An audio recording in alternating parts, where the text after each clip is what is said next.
বঙ্গবন্ধু রেখে যাওয়া বাংলাদেশের মানুষ এখন সুখে আছে, শান্তিতে আছে। যুব সমাজের হাতে অস্ত্র তুলে দিলেন, নিজে খবর বানিয়ে সেখানে নর্তকী নাচালেন। সেই তারেক রহমানের নির্দেশে এখন আবার বঙ্গবন্ধুর কন্যাকে হত্যা করতে চায়। বাংলাদেশ একটি শান্তির দেশ। ৩০ লক্ষ শহীদ, ২ লক্ষ মা বোনের ইজ্জতের বিনিময়ে বাংলাদেশ। এই বাংলাদেশ হিন্দু, বৌদ্ধ, খ্রিস্টান, মুসলমানের রক্তের বিনিময়ে বাংলাদেশ। এই বাংলাদেশের হাল ধরেছে বঙ্গবন্ধুর কন্যা রাষ্ট্রনায়ক শেখ হাসিনা। বঙ্গবন্ধু রেখে যাওয়া বাংলাদেশের মানুষ এখন সুখে আছে, শান্তিতে আছে। বাংলাদেশের মানুষ ডিজিটাল বাংলাদেশ পেয়েছে, এখন স্মার্ট বাংলাদেশের দিকে ধাবিত হচ্ছে। যে তারেক রহমান ২১শে আগস্ট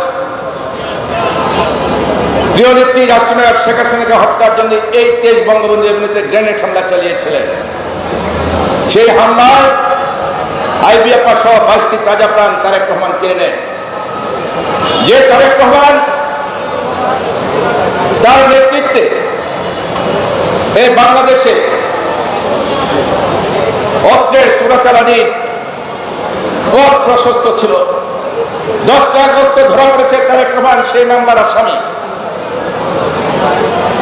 যে তারেক রহমান ২০০৫ সালের ৭ই আগস্ট সারা বাংলাদেশে একসাথে সিরিজ বোমা হামলা করে দেশটিকে একটি জঙ্গি রাষ্ট্র হিসাবে বিশ্বের মানচিত্রে পরিচয় করিয়ে দিয়েছিলেন।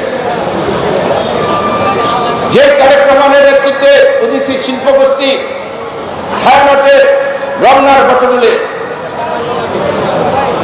নারায়ণগঞ্জে আওয়ামী লীগের কার্যালয়ে গ্রেনেড হামলার মধ্যে দিয়ে এই বাংলাদেশটিকে একটি ব্যর্থ রাষ্ট্র করতে চেয়েছিলেন।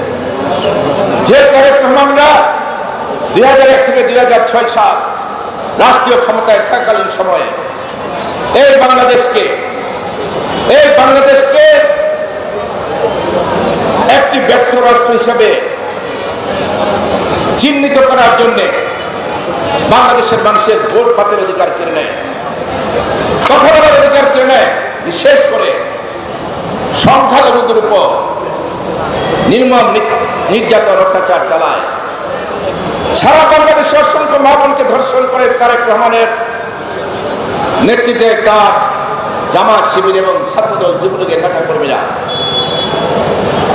যে তারেক রহমান 2013, 14, 15 সাল এই বাংলাদেশের অগ্রগতিকে দাবিয়ে রাখার জন্য, বাংলাদেশের নির্বাচনকে প্রশ্নবিদ্ধ করার জন্য সারা বাংলাদেশে হরতাল অবরোধটাকে মানুষ পুড়িয়ে হত্যা করেন, গবাদি পশু পুড়িয়ে হত্যা করেন। আর অন্যদিকে তারেক রহমান হাওয়া বাড়িয়ে বাংলাদেশের মানুষের অর্থ লুটপাট করে বিদেশে পাচার শুরু করলেন। যুব সমাজকে নেশার জগতে ঠেলে দিলেন, যুব সমাজের হাতে অস্ত্র তুলে দিলেন, নিজে খবর বানিয়ে সেখানে নর্তকী নাচালেন। সেই তারেক রহমানের নির্দেশে এখন আবার বঙ্গবন্ধুর কন্যাকে হত্যা করতে চায়।